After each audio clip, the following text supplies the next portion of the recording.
Pendidikan Pancasila dan fenomena permasalahan bangsa Indonesia. Apa saja fenomena permasalahan bangsa Indonesia dan hubungannya dengan pendidikan Pancasila?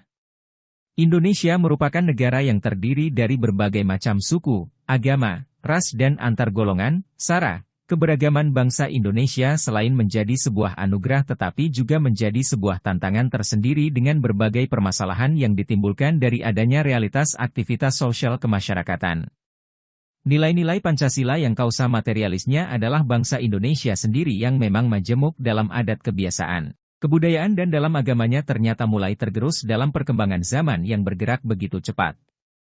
Pancasila yang sudah dihimpun oleh para pendiri bangsa sebagai dasar ideologi dan kepribadian bangsa, secara operasional, realitas di masyarakat mulai memudar, Ruhban et al., 2020. Dalam kehidupan berdemokrasi yang disebut dengan demokrasi Pancasila, seringkali tidak menunjukkan kesiapan sebagai warga negara yang berkeadaban. Realitas masalah sosial seperti korupsi, kesenjangan sosial, degradasi moral, menjadi hal yang perlu untuk terus diperhatikan dan diselesaikan. Fenomena permasalahan bangsa Indonesia. Permasalahan korupsi di Indonesia. Korupsi merupakan bentuk penyelewengan atau penyalahgunaan uang negara, perusahaan dan sebagainya, untuk keuntungan pribadi atau orang lain, dan penggunaan waktu dinas, bekerja, untuk urusan pribadi, kebudayaan, 2016. Pada tahun 2020, skor Corruption Perception Index, CPI, Indonesia 40 dan berada di posisi 85 dari 180 negara. Indonesia berada di peringkat keempat di antara negara ASEAN, setelah Singapura, Brunei Darussalam, dan Malaysia.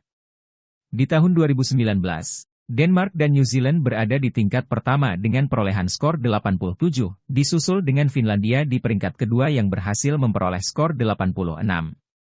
Sementara itu, Somalia masih berada di posisi terendah dengan perolehan skor 9, Putri et al., 2020.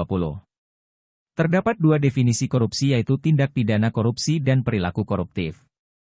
Menurut Undang-Undang Nomor 31 Tahun 1999 Jo Undang-Undang Nomor 20 Tahun 2001 tentang Pemberantasan Tindak Pidana Korupsi, yang termasuk dalam tindak pidana korupsi adalah, setiap orang yang dikategorikan melawan hukum, melakukan perbuatan memperkaya diri sendiri, menguntungkan diri sendiri atau orang lain atau suatu korporasi, menyalahkan kewenangan maupun kesempatan atau sarana yang ada padanya karena jabatan atau kedudukan yang dapat merugikan keuangan negara atau perekonomian negara, Azora Kumalasari, 2020.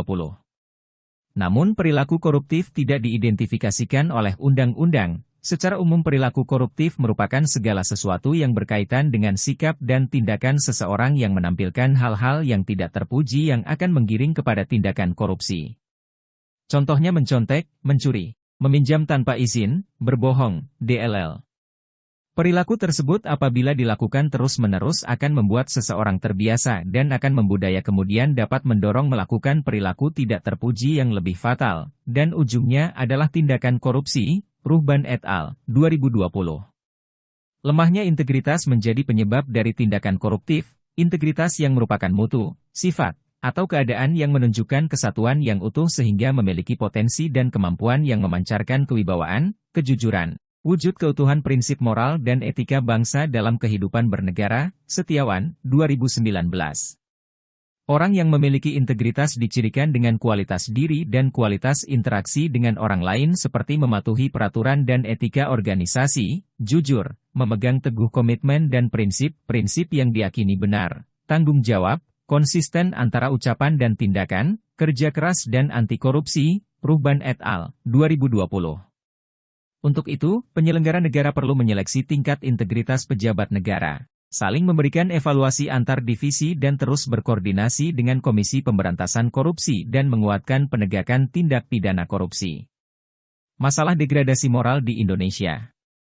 Selain korupsi, fenomena permasalahan bangsa kedua yang akan dibahas dalam bagian ini adalah degradasi moral atau penurunan moral. Degradasi moral menjadi hal yang mengkhawatirkan, seperti penyalahgunaan narkoba, pergaulan bebas, tidak hormat dengan orang tua, dan tindakan negatif lainnya yang tidak sesuai dengan nilai etika Pancasila. Ketidaksesuaian nilai-nilai tersebut juga dipengaruhi oleh adanya globalisasi. Di satu sisi, globalisasi memberikan banyak nilai positif dan kemajuan dalam kehidupan sosial, namun di sisi yang lain memberikan pengaruh negatif terhadap perkembangan moral generasi muda. Informasi yang beredar di media sosial tidak dapat dibendung, gaya hidup dan tradisi dari berbagai lapisan masyarakat juga begitu bebas dilihat oleh siapa saja.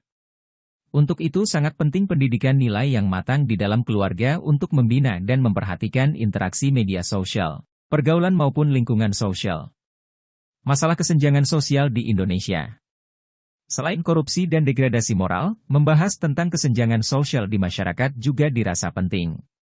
Masyarakat, society, adalah sekelompok orang yang membentuk sebuah sistem semi tertutup dan semi terbuka di mana sebagian besar interaksi adalah antara individu yang berada dalam kelompok tersebut, Ruhban et al., 2020. Kesenjangan sosial adalah suatu keadaan ketidakseimbangan sosial yang ada di masyarakat yang menjadikan suatu perbedaan. Kesenjangan sosial juga merupakan distribusi yang tidak merata, ketidakadilan dan ketidaksetaraan yang dialami oleh individu dan kelompok yang dianggap penting dalam suatu masyarakat dan penilaian tidak sama serta pengecualian berdasarkan posisi sosial dan gaya hidup. Juga hak dan kewajiban tidak didistribusikan secara merata atau ketidaksamaan akses untuk mendapatkan atau memanfaatkan sumber daya yang tersedia, Najoan et al., 2017. Kesenjangan sosial di masyarakat ini akan menimbulkan permasalahan sosial yang serius, mulai dari kriminalitas hingga persamaan hak di depan hukum. Selain ketiga fenomena permasalahan bangsa, masih banyak permasalahan bangsa yang akan menjadi bahan diskusi dan juga kajian mandiri. Dari itu semua diharapkan setelah mengikuti pembelajaran pendidikan Pancasila, nantinya peserta didik baik siswa, mahasiswa memiliki kecakapan, kepekaan, serta kewaspadaan dalam menghadapi fenomena permasalahan bangsa Indonesia, kehidupan sosial berbangsa dan bernegara, menjadi warga negara yang smart and good citizenship.